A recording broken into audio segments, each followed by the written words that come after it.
I was a millionaire at 40. Now I sleep in a tent under the freeway. My name doesn't matter anymore. What matters is that 18 months ago, I sold my tech company for $8 million. My wife cried happy tears. My daughters picked out college brochures. I bought a house with 7 bedrooms we didn't need. The slide started with a weekend trip to celebrate. Someone offered me pills for my back pain. Someone else showed me a private poker game on the 32nd floor. The pills made me feel sharp. The cards made me feel alive. I won $47,000 that first night and thought I discovered a secret nobody else knew. But wins make you brave. Losses make you desperate. I started lying to my wife about business trips. I mortgaged our house without telling her. I missed 17 calls from my dying mother because I couldn't leave the table. My daughter's college funds disappeared in 90 minutes. Tonight, I check my phone at 12% battery under a concrete bridge, still wearing my last good suit. The woman in the next tent says the cops come at 4 a.m. when you've tasted having everything. How many times will you bet it all to taste it again? The tent poles wouldn't fit together. My hands shook too much, and the instruction diagram might as well have been in Chinese. I was kneeling in dirt under the 101 freeway in San Jose, still wearing the charcoal Armani suit from my bankruptcy hearing that morning, trying to build a $200 REI tent I'd bought 3 hours ago with the last credit card that still worked. You're doing it backwards. A woman stood behind me, maybe late 50s, wearing layers of fleece despite the October heat. Her shopping cart was parked neat as a car between 2 concrete pillars. The red poles go lengthwise first, she said. Then the black ones cross over. Her name was Dolores. She'd been living here 3 years, she told me while helping me sort the poles. Used to be a nurse at Valley Med before her back went out. The pills they gave her worked too good, then stopped working, then heroin worked better, then nothing. Worked at all. First time? She asked, though the answer was obvious that I nodded. You'll want to angle it away from the road. Cops check here around 4 in the morning. They don't usually bother anyone, but they note who's new. The tent finally stood, crooked but functional, in the shadow between pillars where she pointed. My spot now. The ground underneath was packed hard as concrete, littered with bottle caps and cigarette butts I swept away with my dress shoe. Inside the tent, I had a sleeping bag, a pillow I'd grabbed from the Walmart camping aisle, and my phone. At 12% battery. No charger. The nearest outlet was in the Starbucks 6 blocks away that wouldn't open for another 6 hours. I lay on top of the sleeping bag in my suit, scrolling through emails out of habit. Meeting requests for a company that no longer existed. LinkedIn. Messages from former employees asking for references. 14 texts from Sarah I couldn't answer. 3 missed calls from Emma at UC Davis. The battery died mid-scroll, and the tent went dark except for the orange freeway lights filtering through the rain fly. The sounds came in waves. Traffic above, constant as breathing. Someone coughing. 5 tents over. A shopping cart rattling past. Dolores talking soft to someone, maybe herself. A couple arguing in Spanish nearby. Then sirens somewhere, getting closer, passing, fading. I checked my watch. The Omega Speedmaster I'd somehow never sold, every 10 minutes. 2:17 a.m., 2:31. 2:44. At 3:15, people started stirring. Tents unzipping. Whispered conversations. The rustle of packing. You get up at 3:45. Dolores had told me. Pack everything. Be gone by 4:15. Come back after 6. That's the deal. At 3:45, my phone's still dead. I packed in the dark.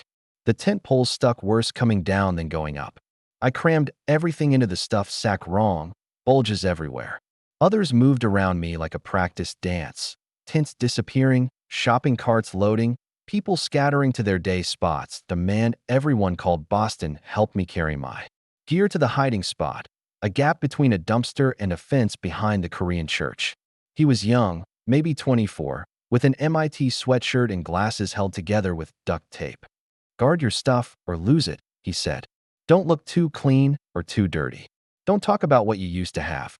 Everyone already knows. The cops came through at 4:07, flashlights sweeping empty ground where 17 tents had been 10 minutes before.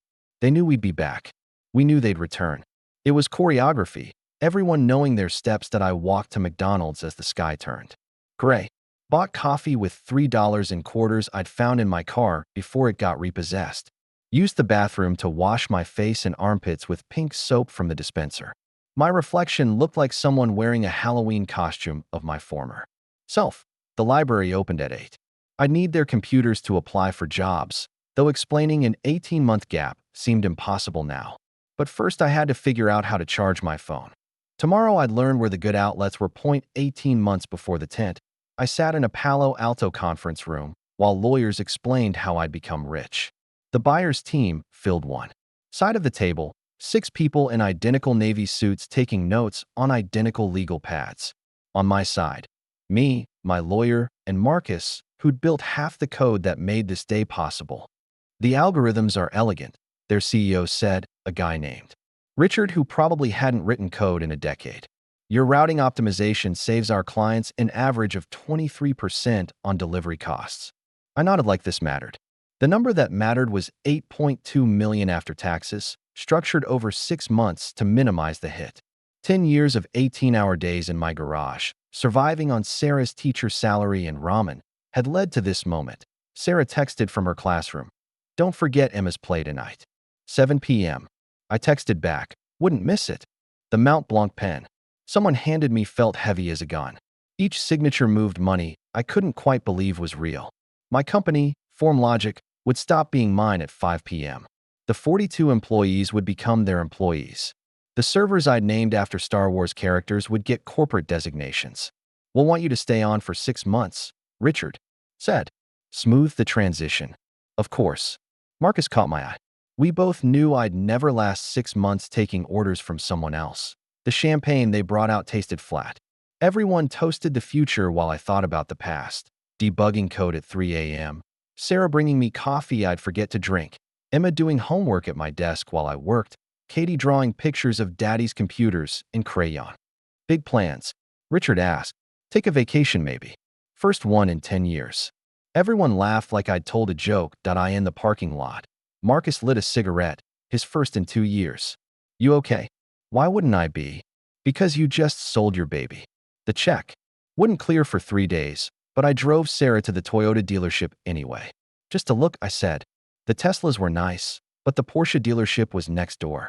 We don't need a new car, Sarah said, but she was smiling. The Camry works fine. Katie needs something to drive next year. Katie's 14. She'll be 15. Soon. The salesman smelled money before I said a word. That's a talent they have, like sharks sensing blood. He showed us a Cayenne in metallic blue.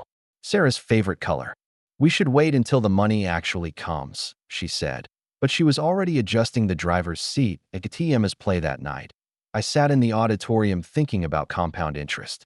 8 million at 7% would generate $560,000 a year. We could live on that forever without touching the principal. Private schools for the girls. College paid for.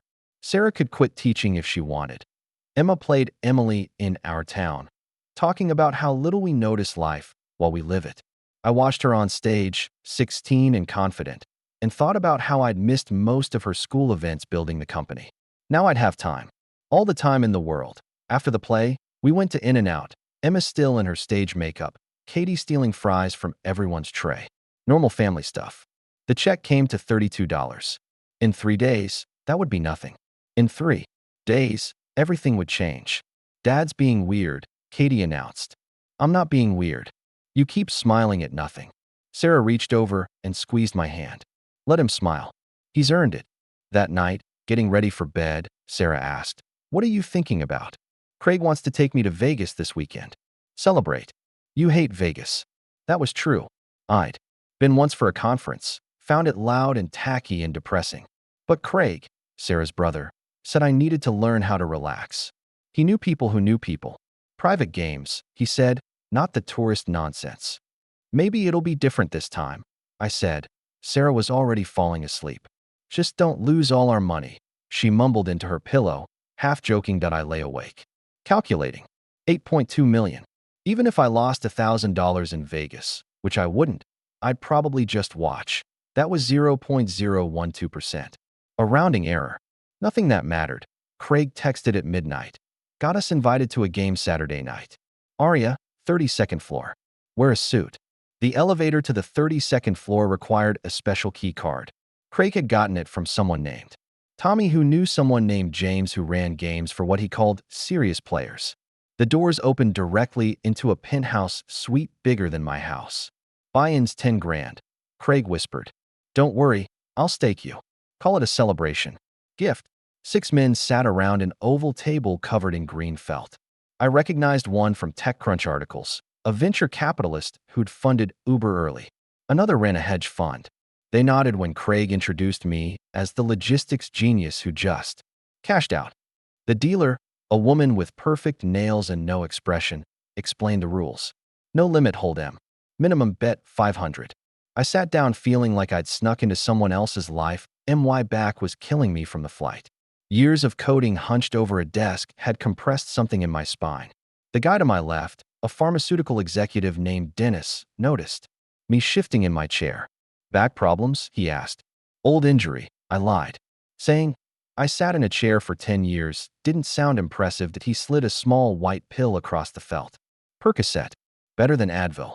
I'd never taken anything stronger than Tylenol, but everyone was watching. I swallowed it dry. 20 minutes later, the pain disappeared. But more than that, my mind felt clear, sharp, like someone had cleaned glass. I didn't know it was dirty. The cards seemed to slow down. I could read the other players' faces like code, spotting patterns in their betting, their breathing, their hands. My first big hand. Pocket aces. The venture capitalist raised to 2,000. I re-raised to 6,000, my heart hammering. He called. The flop came ace 7-2, giving me 3 of a kind. He bet 10,000. I pushed all in. 47,000. The dealer announced he tanked for 3 minutes, then called. He had kings. The pot was over $100,000. My hands shook as the dealer pushed the chips my way.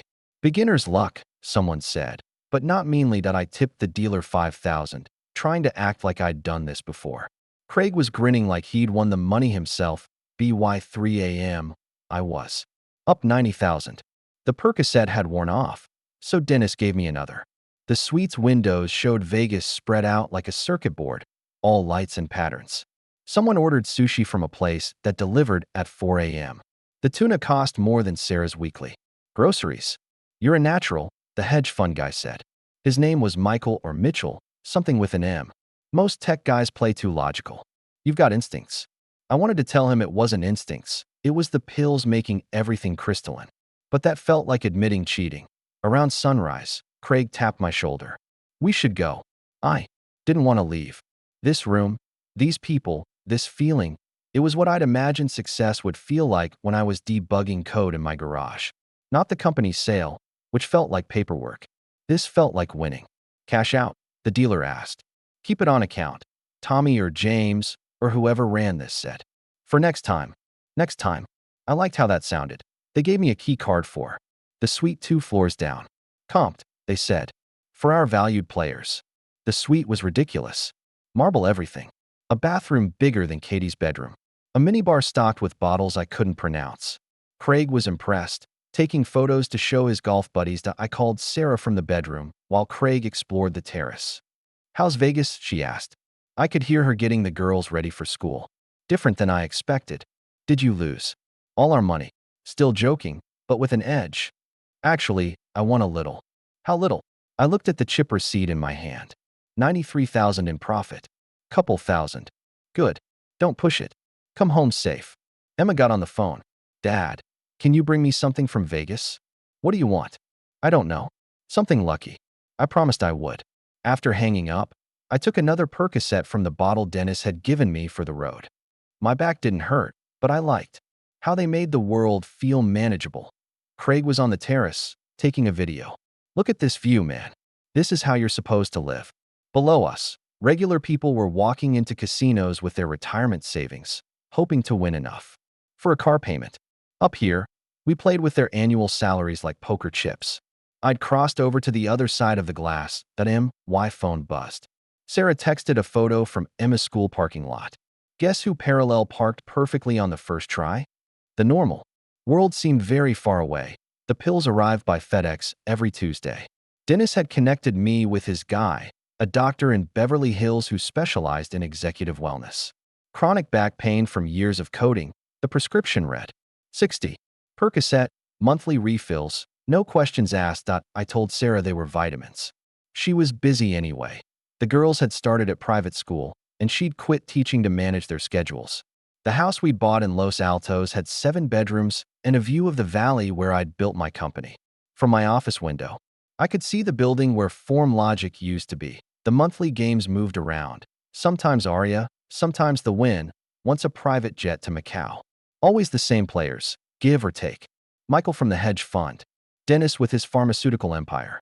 New faces came and went, but the core group remained. We called ourselves the 32nd floor.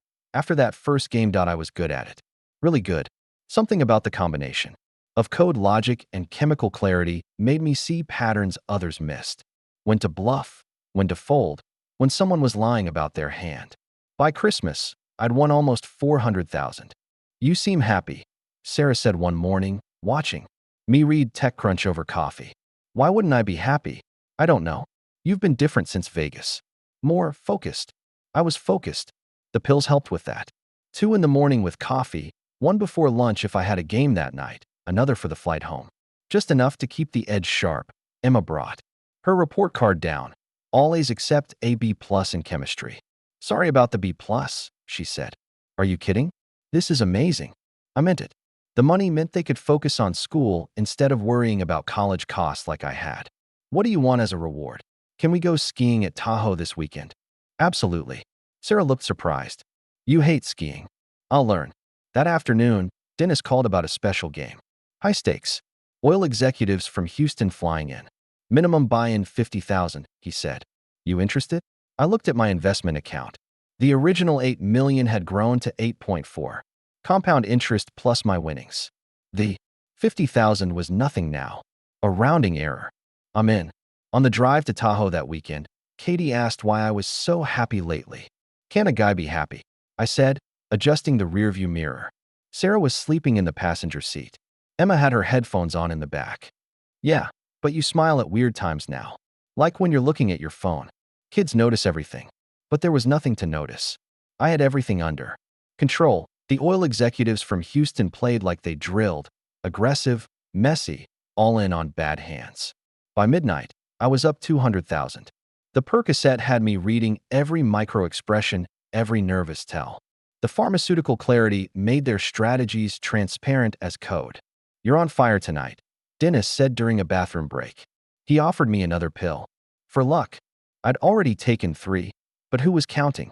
The night was young, and these Houston guys had deep pockets. One more wouldn't hurt. Back at the table, the cards seemed to glow. Every decision felt inevitable, perfect. When the oil executive with the cowboy hat went all in with what I knew was a bluff, I called without hesitation. $250,000 pot. He had jack high. I had pocket queens. Goddamn, son, he said, pushing chips my way. Remind me never to drill for oil with you. Everyone laughed. These were good people, successful people. We understood each other. Not like the regular world where you had to pretend money didn't matter. At 4 a.m. I was up 430,000. The pills were wearing off, but I had more in my room. Always prepared. That's what made me successful. Cash out, the dealer asked. One more hand. I heard myself say. The words came from somewhere else, someone else. The hand was garbage, 7-2 offsuit. But I'd been winning all night. Variance had to balance eventually, right? That's what the math said. The executive across from me raised to 10,000. I called. The flop came king queen jack. He bet 20,000. I had nothing, but something. In his posture screamed weakness. I raised to 50,000. He tanked for a full minute, then called. The turn, another jack. Pair on the board changed everything. He checked. I bet 100,000 with my 7 high. He called again, river card, ace. He had me beat no matter what now, but I couldn't stop. All in, I said. 300,000. The room went quiet. Dennis looked worried. The oil executive smiled. I call. He flipped over ace-king. 2 pair, aces and kings. I showed my 7-2. The worst hand in poker. Tough beat, kid, he said, but kindly. Everyone had been there. I'd lost 200,000 in one hand. Still up for the night, but barely. My hands were shaking now, not from the pills but from something else. Something I didn't want to name. See you next month, I said, trying to sound casual. I in the elevator down. Dennis was quiet until the doors opened. You okay? Fine. Just tired. Those pills I gave you. Be careful. They're stronger than what most people take. I nodded like I was listening, but all I could think about was the next game. How I'd win back those 200,000 and more. How I'd prove that hand was just an anomaly, a statistical outlier in an otherwise perfect system. The elevator doors closed between us, and I was alone with my reflection in the mirrored walls. I looked the same as always, successful, confident, in control. The lie was getting easier to believe. Phoenix? Sarah asked, looking at the itinerary I'd printed. What's in Phoenix? Potential investment opportunity. Software company doing interesting work in logistics optimization. She frowned at the dates. That's Emma's birthday weekend. Shit. I caught myself. The pills were making me impatient with normal conversations. I'll reschedule.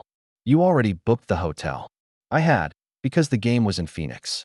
High roller tournament at a casino Dennis knew. Buy-in, 100,000. Winner takes 600. Easy money if I played smart. I'll see if I can move the meetings to Friday, I said. Be back Saturday morning for her party. Emma appeared in the kitchen doorway, still in her school uniform. Move what meetings? Just boring business stuff. Nothing important. More important than my birthday. The question hit wrong. Everything hit wrong lately without the pills. Of course not, sweetheart. Nothing's more important than you. Sarah studied my face. You've been traveling a lot lately. Building our future. The phrase came out automatic, like marketing copy. The money from form logic won't last forever. That was technically true, though we hadn't touched the principal. The interest alone covered our expenses. But my gambling winnings had become part of the equation now. Money that came and went in chunks too large to explain. I thought we agreed. No major financial decisions without discussing them first. This isn't a major decision.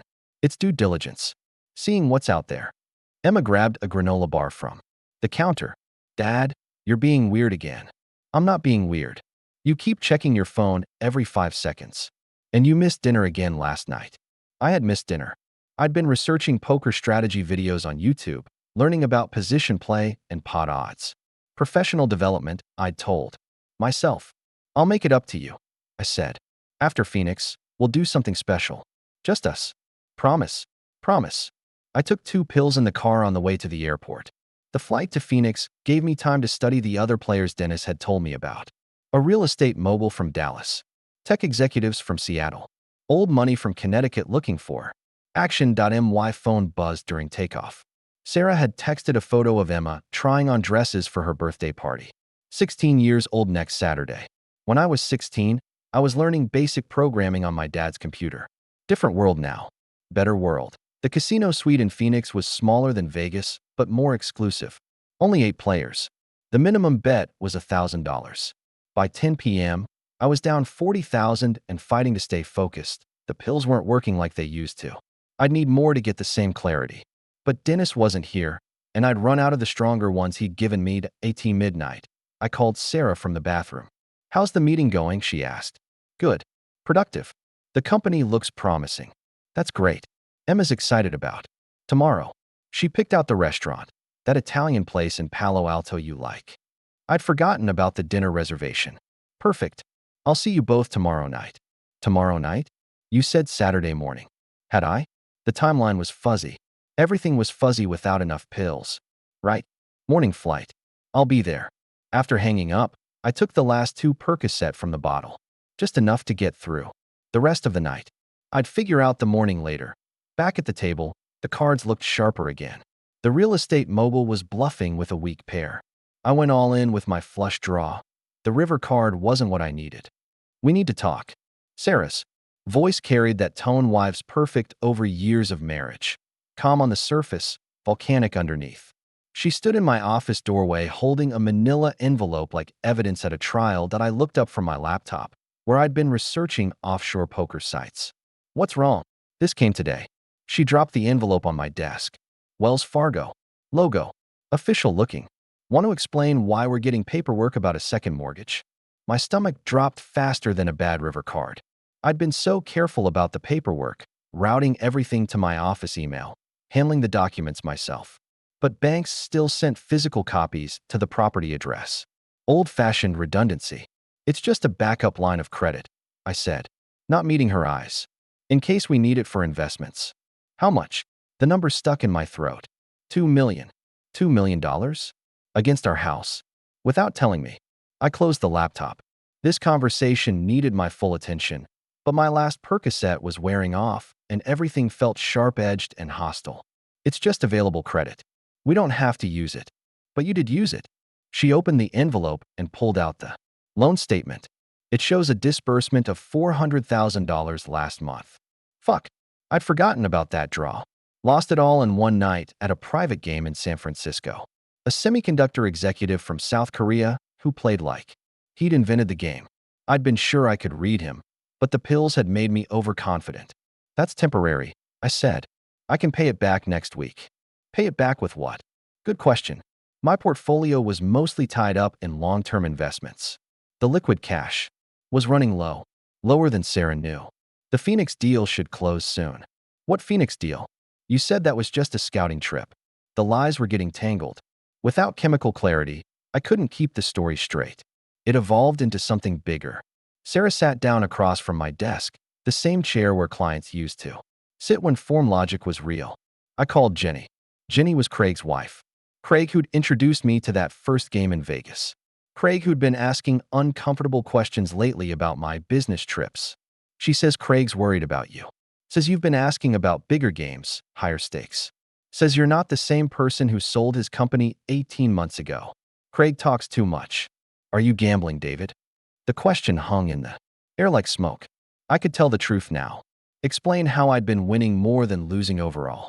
Show her the spreadsheet where I tracked profits and losses. Prove that I had everything under control. Instead, I heard myself say, "Don't be ridiculous. Show me your phone." What? Your phone? Show me your calls, your texts, your emails. If you're not gambling, you won't mind. My phone was in my pocket, full of texts from Dennis about pills and games. Contact numbers for dealers in 3 states. Apps for tracking poker statistics and offshore betting sites. This is insane, Sarah. I'm your husband. That's what I'm trying to figure out. She stood up and walked to the window that looked out over the valley. Our 7-bedroom house sat on 2 acres of land that used to grow apricots. Now it grew debt. Emma asked me yesterday if we're getting divorced. What? Why would she ask that? Because you missed her birthday dinner. Because you've missed 17 dinners in the last month. Because you come home at 3 a.m. and smell like cigarette smoke. Because when you talk to us, it's like you're reading from a script. I've been busy. With what? You sold the company. You don't have a job. What are you busy with? The truth was simple. I was busy chasing the feeling of that first big win. In Vegas. The moment when everything clicked and I felt like I'd cracked the code of the universe. Every game since had been trying to get back there, but I couldn't say that. So I said nothing. Sarah walked toward the door, then stopped. I'm taking the girls to my sister's for the weekend. When we come back, I want you to have figured out who you want to be. The man I married, or whoever you've become. After she left, I opened my laptop and logged into the Wells Fargo account. 2 million available, 1.6 million already drawn. There was a game tonight in San Jose. Cash only. Buy in 50,000. I could win it all back in one night. I'd done it before. Why hands were shaking, but not from fear. From anticipation. Dr. Martinez had kind eyes and a firm handshake. His office smelled like leather and disappointment. Sarah sat in the chair beside me, her purse clutched like a weapon. Across from us, the addiction specialist looked like he'd heard every story twice. David, when did you first start using opioids? He asked. I don't use drugs. The words came automatically. I have a prescription for back pain. How many pills do you take per day? I tried to count yesterday. Morning, 2 with coffee. Lunch, 1 before the conference call with my accountant. Afternoon, 2 before the drive to the game in Fremont. Evening, 3 when I started losing. Late night, I'd lost count. The prescribed amount. Dr. Martinez glanced at Sarah. Your wife found 47 empty pill bottles in your office. Had she? When? I'd been careful about disposal, driving to different pharmacies across 3 counties. But maybe not careful enough. Those were over 18 months, I said. That's still averaging 60 pills per month. The prescription was for 30. Sarah's voice was barely a whisper. Tell him about the gambling. There's no gambling problem. You lost our house, David. I mortgaged it. That's different. Dr. Martinez leaned forward. Can you stop taking pills for 24 hours? If I wanted to. Can you avoid gambling for 1 week? I don't gamble. I play poker. It's a skill game. How much have you lost in the last 6 months? The number was complicated. There were wins and losses, draws against the mortgage, credit card advances, the sale of Sarah's jewelry she didn't know about yet. If you counted it all, I haven't lost anything. I'm up overall. Show us your records. I had records. Detailed spreadsheets tracking every game, every pill, every lie told to cover both. But the numbers looked different when someone else read them. What I saw as strategic investment, they'd see as progressive deterioration. This is ridiculous, I said, standing up. I came here to save my marriage, not get lectured about perfectly legal activities. Sit down, Sarah said quietly. Something in her voice made me sit. Emma knows, she said. About the gambling, about the pills, about the second mortgage. She figured it out from the mail and the phone calls and the way you've been acting. She's 16. She doesn't understand. She understands that her college fund is gone. She understands that we might lose the house. She understands that her father lies to her face every day.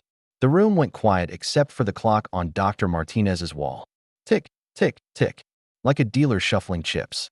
There's a residential treatment program in Marin, he said. 90 days. They specialize in dual diagnosis, addiction, and gambling. Together. I'm not going to rehab. Then I'm filing for divorce, Sarah said. And custody. You can't. I can. I've already talked to a lawyer. The mortgage fraud alone gives me grounds. Add the drug use and gambling, and no judge will give you custody of our daughters. The pills in my pocket felt like lead weights. I had 6 left from this morning's bottle. Enough for tonight's game, maybe tomorrow too. After that, I'd need to call Dennis or find another doctor. What about the game tonight? The words slipped out before I could stop them. Sarah's face crumpled like I'd hit her. There's a game tonight, Dr. Martinez repeated. How often do you play? It depends. On what? On whether I'm winning or losing. The truth hung in the air between us. For the first time in months, I'd said something completely honest. Sarah reached for my hand. Please, she said. I'm begging. You. Choose us. Through the window, I could see the parking lot where my Tesla sat next to Sarah's Porsche. Cars I'd bought with gambling winnings, parked outside an office where I was being told I had a disease. But the game tonight was guaranteed. Action. Oil executives from Dubai with more money than sense. I need to think about it, I said. Sarah let go of my hand.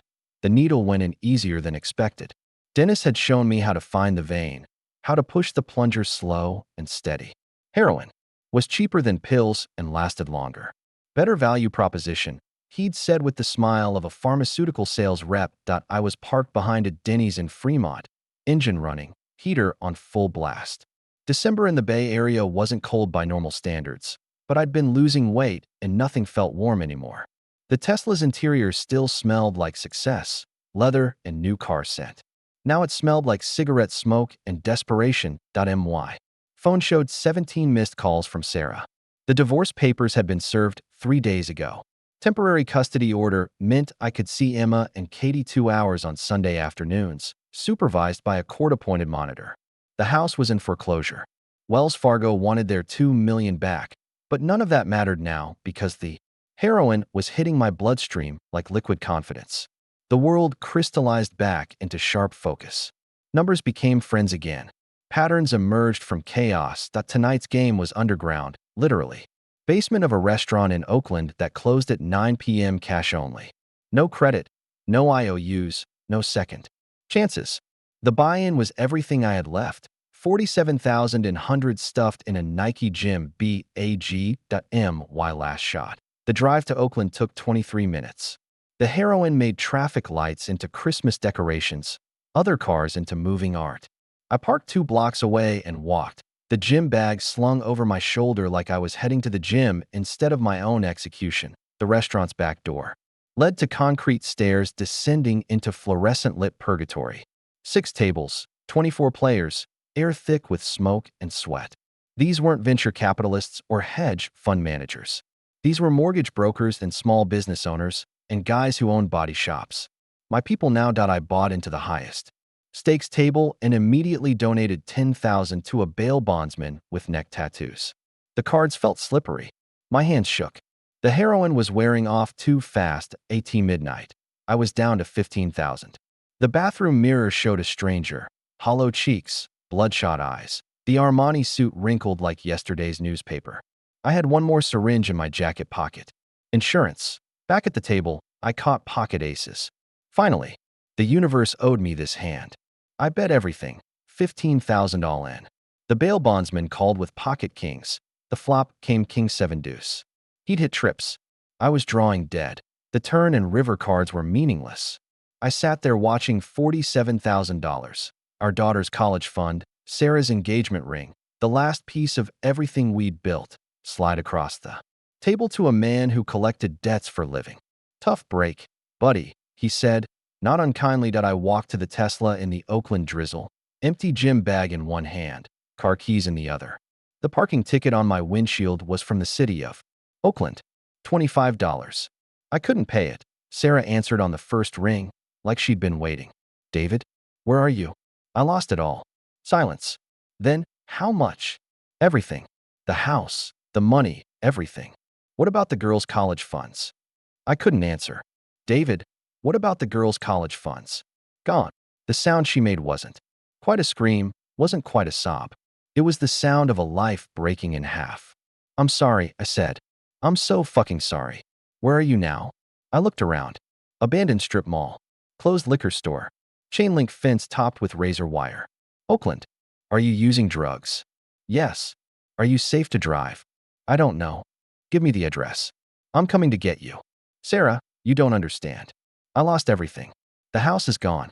We're going to lose everything. I don't care about the house. I care about you coming home alive. Through the Tesla's windshield, Oakland looked like the surface of Mars. Desolate and hostile and impossibly far from the life I'd had 18 months ago. I can't come home. There's nothing left. There's us. There's Emma and Katie and me. We're still here. But were they? The divorce papers said different. The custody order said different. Sarah, I'm here. I love you. Tell the girls I love them. I hung up and turned off the phone. In my jacket pocket, the last syringe waited like a period at the end of a sentence. The tent poles wouldn't fit together. My hands shook too much, and the instruction diagram might as well have been in Chinese. I was kneeling in dirt under the 101 freeway in San Jose, still wearing the charcoal Armani suit from my bankruptcy hearing that morning, trying to build a $200 REI tent I'd bought 3 hours ago with the last credit card that still worked. You're doing it backwards. Dolores appeared like an angel in fleece layers, shopping cart parked neat as a luxury car between concrete pillars. She'd been living here 3 years, she told me while sorting the tent poles with practiced efficiency. Used to be a nurse at Valley Med before her back went out and the pills took over. First time? She asked, and I nodded, not trusting my voice. You want to angle it away from the road. Cops come at 4 in the morning. The tent finally stood crooked, but functional in the shadow where she pointed. My new address. No zip code, no mortgage payments, no property taxes. Just packed dirt and freeway noise and the chemical smell of urban decay. Inside, I had everything I own now. Sleeping bag, pillow, phone at 12% battery. The Omega Speedmaster on my wrist was worth more than everything else combined, but I couldn't bring myself to sell it yet. Time was the only thing I had left that I lay in the dark scrolling through emails from my former life. LinkedIn messages asking for references. Meeting requests for a company that no longer existed. 14 texts from Sarah I couldn't answer, at first angry, then worried, then desperate, then nothing. Emma had tried calling twice from college. Katie's number showed up once with a text that just said Dad. The battery died mid-scroll. Orange freeway lights filtered through the rain fly, casting everything in apocalyptic amber. Traffic above sounded like the ocean, constant and indifferent. Around me, the tense city stirred to life. Dolores talking softly to someone. A couple, arguing in Spanish. Shopping cart wheels on concrete. Someone coughing, deep in WET at 3:45 a.m. People started moving. This was the ritual Dolores had explained. Pack everything. Hide it. Disappear before the cops arrived at 4. Urban choreography performed by invisible dancers that I stuffed the tent into its sack wrong. Bulges everywhere. Boston, a kid with an MIT sweatshirt and duct-taped glasses. Help me carry my gear to the hiding spot behind the Korean church. Don't talk about what you used to have, he advised. Everyone already knows anyway. The cops swept through at 4:07, flashlights cutting through empty space where 17 tents had been. They knew we'd be back. We knew they knew. Everyone played their part that I walked to McDonald's as dawn painted the sky gray. Coffee cost $3.25 I'd found in the Tesla before it got repossessed. The bathroom sink gave me 30 seconds of hot water to wash with pink soap from the dispenser. The reflection in the mirror was someone wearing a Halloween costume of my former self.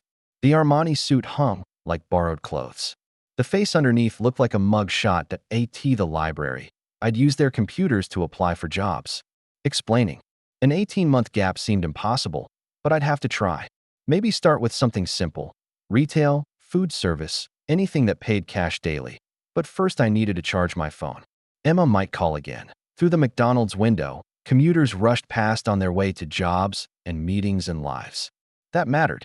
Normal people with normal problems. Mortgage payments and sick days and parent-teacher conferences. I'd been one of them once. 18 months ago, I'd sat in a Palo Alto conference room signing papers that made me rich. Now I was homeless at 42. Everything lost to pills and cards and the desperate need to feel like I'd figured out the universe's secret code. When you've tasted having everything, the question isn't how many times you'll bet it all to taste it again. The question is whether you'll survive long enough to learn a different way to live. Outside, San Jose woke up around me. Traffic built toward rush hour. People began their days with coffee and purpose while I sat in McDonald's, still wearing yesterday's suit, calculating how many quarters I'd need for tomorrow's coffee, but I was alive. Against all odds and evidence, I was still alive. Maybe that was enough to start with. Tomorrow I'd learn where the good outlets were. Tonight I'd sleep on the ground and listen to the freeway sing me urban lullabies. And someday, maybe not today, maybe not this year, but someday, I'd call Emma and Katie and try to explain how their father fell to earth. The woman in the next tent says the cops come at 4 a.m. when you've lost everything. How many dawns will you watch before you find a reason to see another one? Day 6 under the bridge, I learned the ecosystem. Marcus sold single cigarettes for 50 cents outside the 7-Eleven. Rosa knew which dumpsters behind restaurants had the freshest discards. Tommy had been a plumber before meth ate his teeth. He could fix anything with duct tape and prayer. The library opened at 8. I'd perfected the art of looking busy, rotating between job search websites, checking email on accounts that no longer mattered, pretending to research when really I was just staying warm. The librarian, Ms. Chun, had stopped asking if I needed help. Professional courtesy between people pretending everything was normal. My phone battery lasted longer now that nobody called. Sarah's number had been disconnected. Emma's went straight to voicemail. Katie still rang, but I couldn't bring myself to answer. What would I say? Hi, honey. Daddy's living in a tent and hasn't showered in 3 days. The Armani suit was deteriorating faster than my dignity. Stains I couldn't identify, threads coming loose, the fabric losing its corporate authority. At Goodwill, I traded it for jeans, a flannel shirt, and sneakers that almost fit. The transaction felt like shedding skin. You look more normal now, Dolores said that evening as I set up the tent. Less like you're playing dress up. Normal. What a concept. Normal people worried about mortgage payments and performance reviews. They complained about traffic and bad Wi-Fi. They had problems that could be solved with effort and time. My problems required a different kind of mathematics. Hunger was becoming a constant companion. Not the sharp pain of skipping lunch during a board meeting, but the dull ache of genuine scarcity. The Salvation Army served dinner at 6, but you had to get in line by 4. Pride was a luxury I couldn't afford anymore. The meals came on paper plates with plastic spoons. Overcooked vegetables, mystery meat, bread that tasted like cardboard. But it was warm and free, served by volunteers who looked through you with practiced kindness. Nobody asked questions. Nobody wanted backstories. I sat next to a woman my age who'd lost her teaching job when budget cuts hit the district. She showed me photos of her daughter's wedding on her cracked phone screen. She doesn't know I'm here, she said quietly. Thinks I'm staying with friends. We all had secrets. We all had people we couldn't call. Walking back to the bridge that night, I passed my old office building. The Form Logic sign was gone, replaced by something called Velocity Solutions. Through the windows, I could see people working late under fluorescent lights. chasing deadlines, building dreams, believing they were different from the rest of us. Under the freeway, I unpacked my sleeping bag and checked my watch. The Omega still keeping perfect time. 11:47 p.m. In 6 hours, I'd pack everything again and start another day of pretending to look for work while really just trying to survive until tomorrow. But tonight, for the first time in months, I wasn't thinking about pills or cards or the next score. I was thinking about sleep. Simple, honest unconsciousness. Progress. Maybe. Katie's message arrived while I was charging my phone at Starbucks, nursing a small coffee I'd made last 2 hours. The baristas knew my routine now. Order something cheap. Sit in the corner booth. Use their Wi-Fi to apply for jobs that wouldn't call back. They were kind about it. The way people are kind to stray cats they can't quite bring themselves to adopt. Dad, are you alive? Emma thinks you might be dead. Please just text back that you're okay. I won't tell Mom. I stared at the screen until the words blurred. My 17-year-old daughter was wondering if her father was dead. The man who'd taught her to ride a bike and helped with algebra homework and promised to pay for college had become someone who disappeared into the void without explanation. My fingers hovered over the keyboard. What response could possibly bridge the gap between who I was and who I'd become? Yes, honey, I'm alive but homeless and haven't eaten a real meal in 4 days. Sorry for missing your junior year, but Daddy has been living under a freeway. I typed, I'm okay. Love you both more than you know. She responded immediately. Where are you? Sorting some things out. Don't worry about me. Are you coming to Emma's graduation? Emma's graduation. My oldest daughter finishing high school, while I searched for clean socks and charity donation bins. The ceremony would be in 3 weeks at the same auditorium where I'd watched her play Emily in our town. The irony was crushing. How little we notice life while we live it. I'll try. Dad, are you using drugs? The question sat there like an accusation. Technically, the answer was no. I'd been clean for 8 days now, not by choice but by circumstance. No money, no connections, no dentist to supply pharmaceutical salvation. Withdrawal had been brutal, 3 days of sweating and shaking and wanting to die. But I'd survived. It. No. Are you gambling? Also technically no. You need money to gamble. But the urge was still there, electric and patient. Yesterday, walking past a gas station, I'd seen lottery scratchers behind the counter and felt my heartbeat quicken. $5 could become 100, could become 1,000, could become a way back to relevance. No, then why can't you come home? Home. The word felt foreign, like something from a language I used to speak. Home was a 7-bedroom house. In foreclosure. Home was a family that had learned to function without me. Home was a concept that required earning back, one honest day at a time. It's complicated, sweetheart. Everything's complicated, Dad. That's not an excuse. She was right, of course. 17 years old and more emotionally mature than her father. The apple had fallen uphill somehow. I love you, I typed. That's not enough anymore, she replied. Then, after a long pause, but it's something. The conversation ended there. I sat in Starbucks holding a dead phone, surrounded by people with laptops and important meetings and problems that could be solved with PowerPoint presentations. Normal people living normal lives while I tried to figure out how to afford a hamburger. Outside, San Jose continued its daily rhythm. Traffic lights changed on schedule. People hurried to appointments that mattered. The world functioned perfectly well without David Chun, former tech entrepreneur, current resident of Tent City, USA, but my daughter had asked if I was alive, and I was. Barely, but measurably. That had to count for something. I ordered another small coffee and opened Indeed.com, pretending to job hunt while really just trying to stay warm and connected to the idea that tomorrow might be different from today. Baby steps toward human again. The McDonald's manager looked like she'd seen everything twice. Maria Santos, according to her name tag. Mid-40s, tired eyes, the practiced patience of someone who dealt with problems all day for minimum wage plus $1.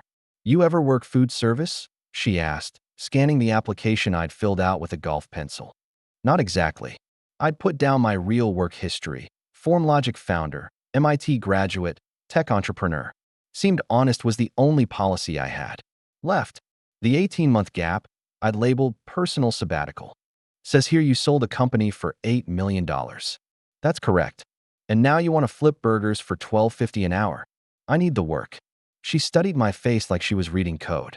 I'd showered at the YMCA that morning, $5 for a day pass. Shaved with a disposable razor. The Goodwill clothes were clean, if not exactly professional. I looked like someone trying hard to look normal. You homeless? The question caught me off guard. Does that matter? Means you'll show up on time. Homeless folks are punctual. They got nowhere else to be. Fair point. I'd been awake since 3:45.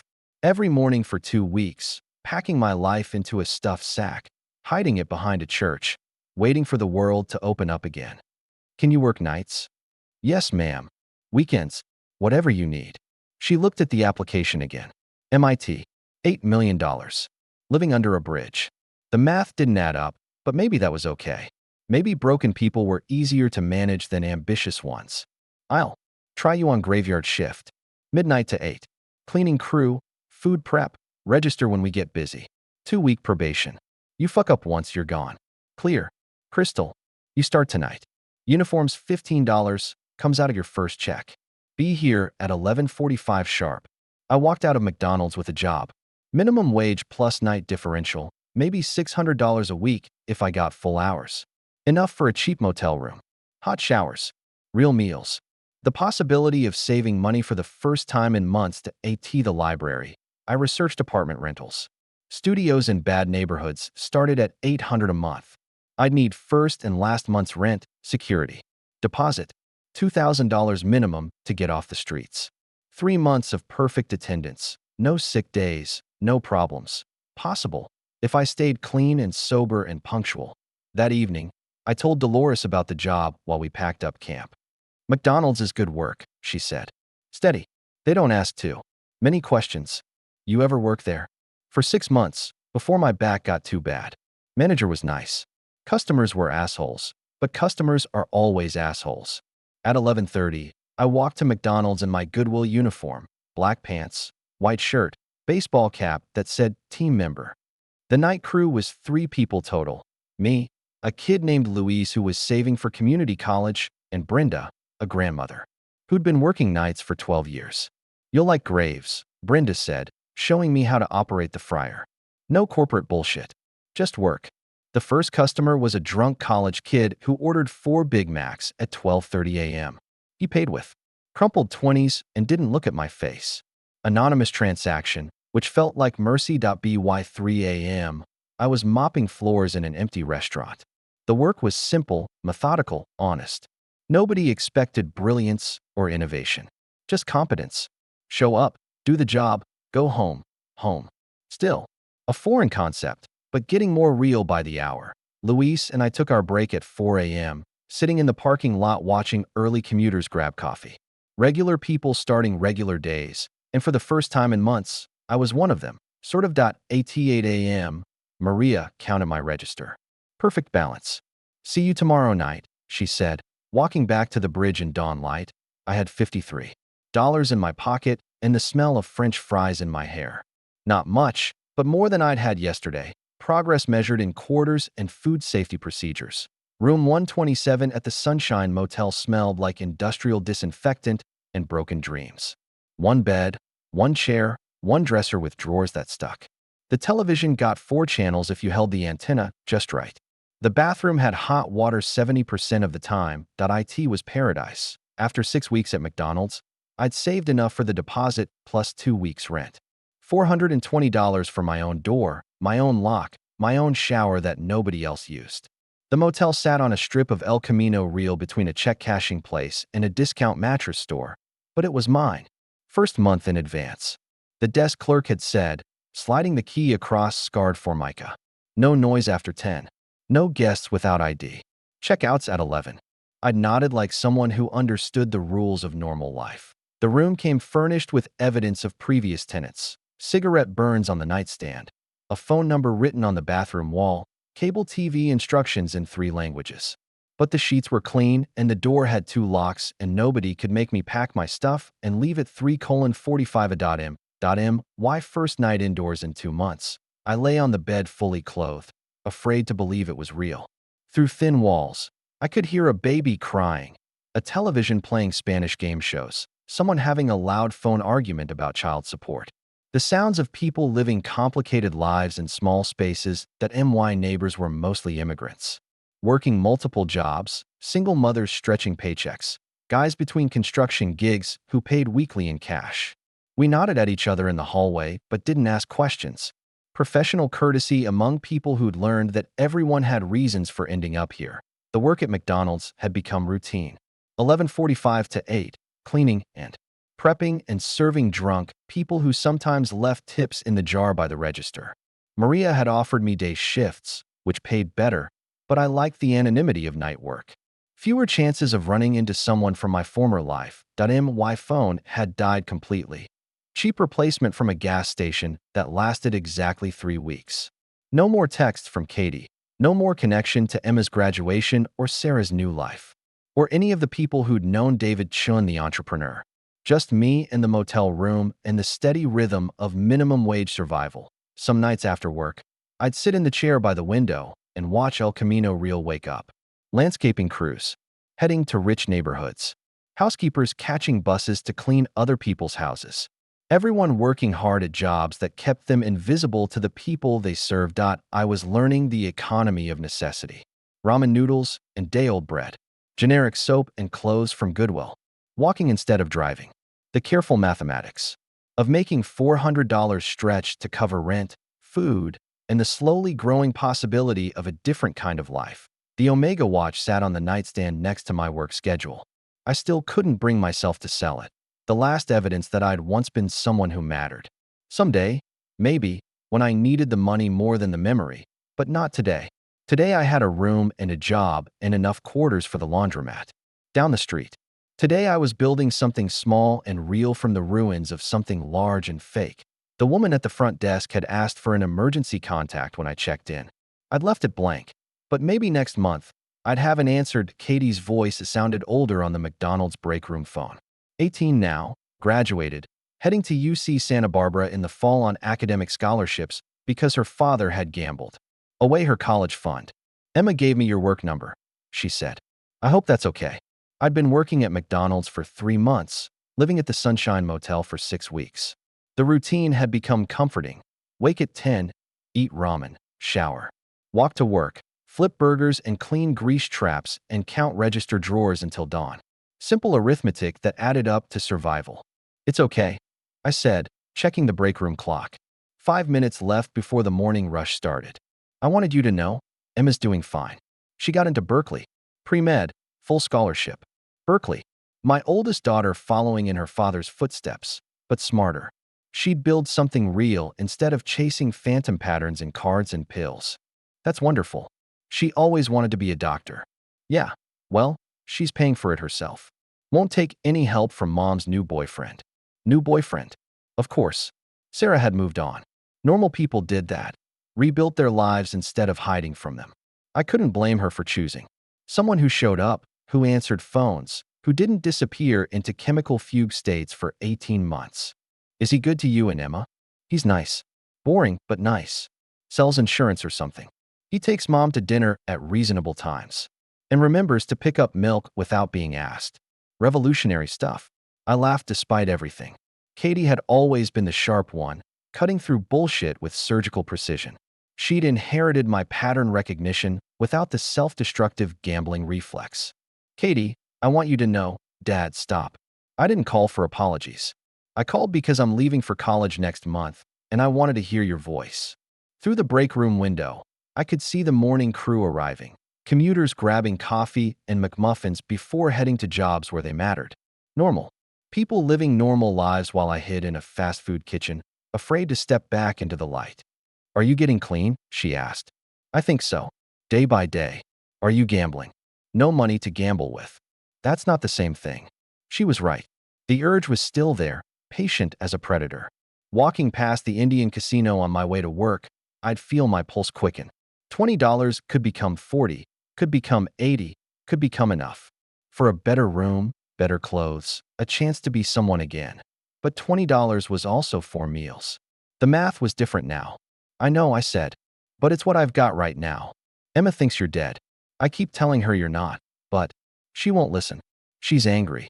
She has every right to be angry. Yeah, she does. We all do. But I'm tired of being angry. It's exhausting. Luis stuck his head in the break room, pointing at his watch. Break over. Back to the fryer and the register and the comfortable anonymity of night shift work. I have to go back to work, I said. Dad, yeah, I love you. I don't like you very much right now, but I love you. And someday, when you figure out how to be a person again, I want you to call me. For real this time. The line went dead.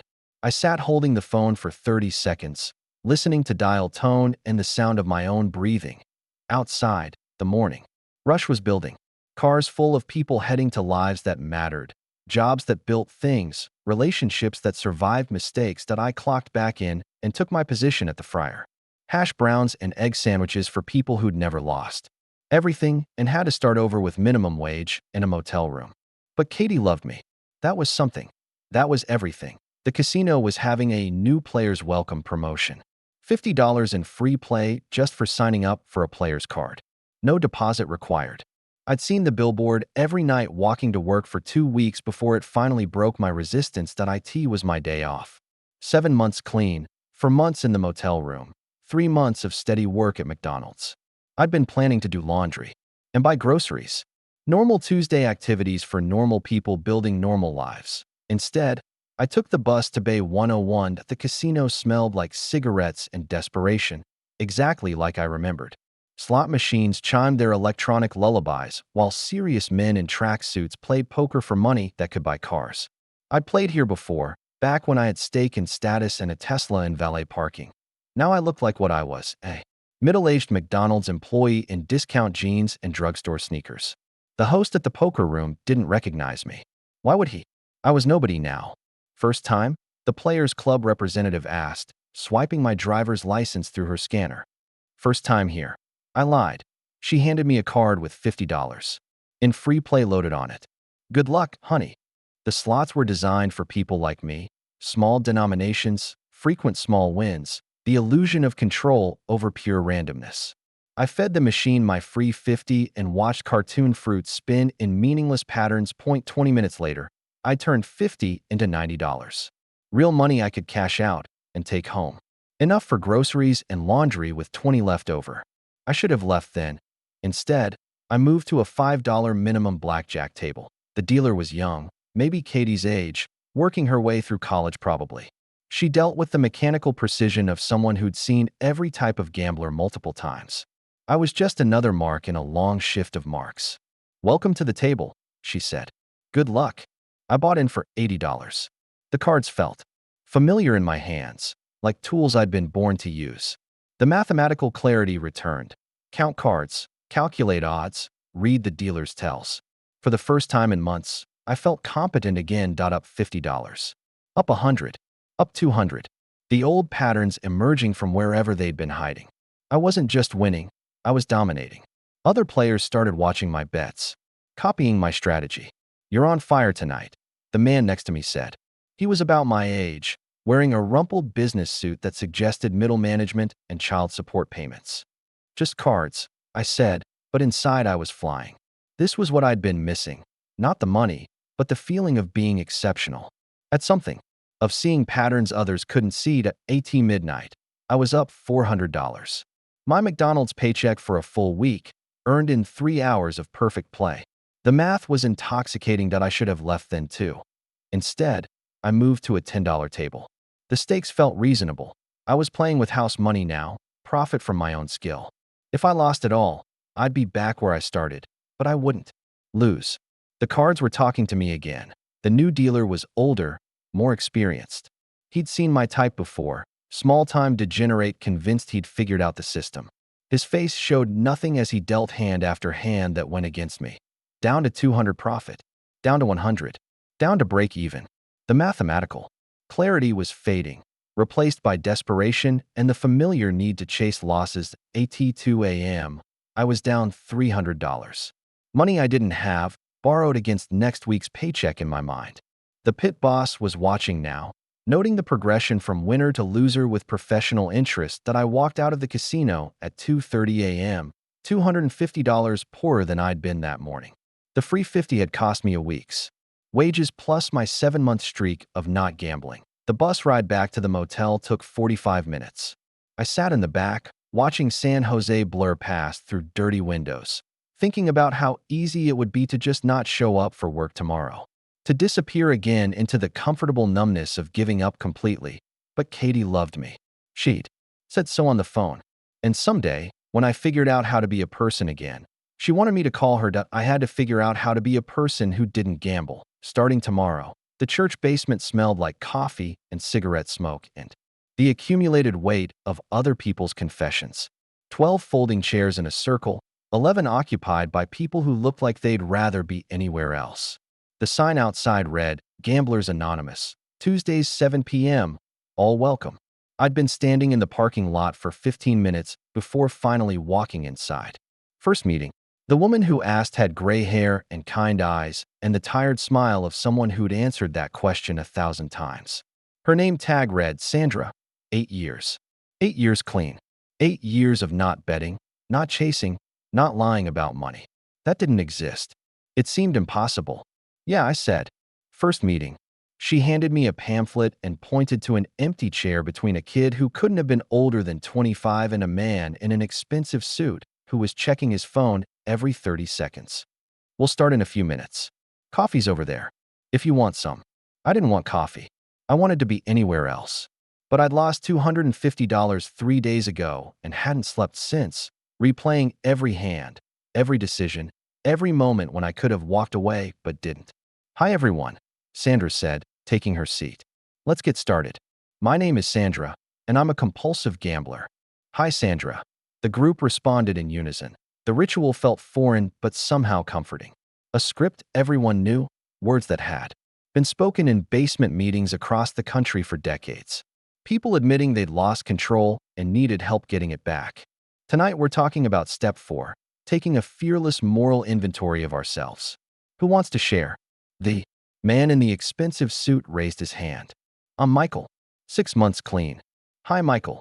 I've been working on my inventory for weeks, and I keep coming back to the same question. How do I separate the person I was before gambling from the person gambling made me become? Like, was I always selfish and dishonest? Or did the addiction make me that way? Nods around the circle. Everyone understood the question. A woman across from me spoke next. I'm Janet. 2 years clean. For me, gambling was like borrowing against my future self. I'd tell myself I was just taking a loan from tomorrow's happiness to pay for today's action. But tomorrow kept coming, and the debt kept growing. More nods. The mathematics of borrowed emotions. The kid next to me went next. I'm Tyler. 93 days. I started with sports betting in college. Lost my tuition money, my rent money, my food money. Had to drop out. My parents think I'm a fuck-up who couldn't handle school. They don't know about the gambling. When it got to me, I said, I'm David. 3 days since my last bet. Hi, David. I lost everything. My company, my house, my family. Lived under a freeway. For 2 months. Now I work at McDonald's and live in a motel. And 3 days ago, I blew a week's pay at Bay 101 because they offered me $50 in free play. The words felt strange coming out of my mouth. The truth, spoken to strangers in a church basement. No lies, no justifications, no creative accounting. What brought you here tonight? Sandra asked. My daughter. She's 18, heading to college. She told me she loves me, but doesn't like me very much. And I realized I don't like me very much either. After the meeting, Sandra walked me to my car, which was actually the bus stop, but she didn't comment on that. It gets easier, she said. Not easy, but easier. 1 day at a time. 8 years, I said. How did you do 8 years? She laughed. Very badly for the first 2. Then okay for the next 3. The last 3 have been pretty good. What's different now? I don't hate myself anymore. That's the biggest change. The bus arrived as she spoke. Through the window, I could see other people heading home from normal Tuesday activities, work, dinner with friends, exercise classes. Regular life happening around the edges of our broken people meeting. See you next week. Sandra asked. Yeah, I said and meant it. See you next week. On the bus ride back to the motel, I counted the money in my wallet. $63. Enough for groceries and laundry. Enough to not gamble tomorrow. 1 day at a time. Dear Emma, I know you probably don't want to hear from me. Katie told me you think I'm dead, and I understand why. Dead fathers don't abandon their daughters at high school graduation. Dead fathers don't gamble away college funds. Dead fathers are easier to forgive than living ones who made terrible choices, but I'm not dead. I'm writing this from room 127 at the Sunshine Motel on El Camino Real in San Jose. It's not much, one bed, one chair, hot water when I'm lucky, but it's mine. I work nights at McDonald's down the street. I go to Gamblers Anonymous meetings on Tuesdays. I haven't used drugs or placed a bet in 37 days. I'm not writing to ask for forgiveness. You don't owe me that, and I haven't earned it yet. I'm writing because you're starting medical school at Berkeley next month, and I want you to know how proud I am. You're going to be an amazing doctor. You have your mother's compassion and your own brilliant mind. You'll save lives and solve problems and build something real and lasting that I used to think I was building something real too. Form logic felt important. All those algorithms optimizing, delivery routes, saving companies money, making systems more efficient. But it was just code. Ones and zeros arranged in clever patterns. When I sold it, nothing actually changed in the world. What you're going to do matters differently. You'll look sick people in the eye and tell them they're going to be okay. You'll hold scared children's hands and explain procedures in words they can understand. You'll make life and death decisions based on knowledge and experience and wisdom. I know about making life and death decisions now too, but not the kind anyone would want. I've sat in casino bathrooms at 4 a.m. calculating whether I had enough pills left to make the pain stop permanently. I've stood on freeway overpasses doing the same math different ways.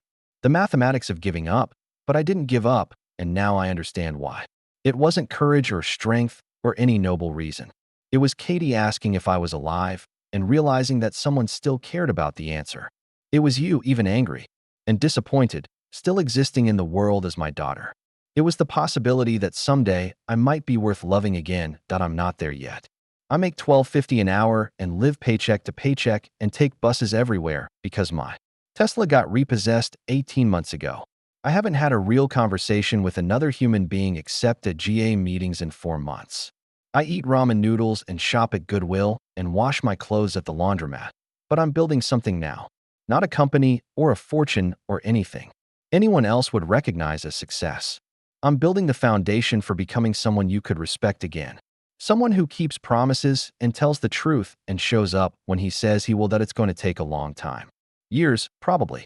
I have to learn how to be a person who doesn't need chemicals to feel normal or gambling to feel alive. I have to figure out how to live without the constant excitement of risking everything for the chance to feel exceptional. Mostly, I have to learn how to forgive myself for becoming someone who could lose everything that mattered and call it bad. Look, your mother is right to have moved on. She deserves someone reliable and present and financially stable. Someone who doesn't disappear for 18 months chasing dragon. You and Katie deserve better too, and I hope someday I can become that better version of myself. But even if I never manage it, even if I stay a night shift McDonald's employee living in a motel room forever, I want you to know this. Everything good I ever did in my life led to you and Katie existing. You are the best algorithms I ever wrote. The only code that will outlive me and keep running long after I'm gone. You're going to save lives, Emma. You're going to be brilliant and compassionate and everything I never figured out how to be. You're going to be exactly what the world needs. That I love you more than I knew it was possible to love anything. That's not enough to fix what I broke, but it's true. Your father, David P.S. I still have the Omega watch you and Katie gave me for my 40th birthday.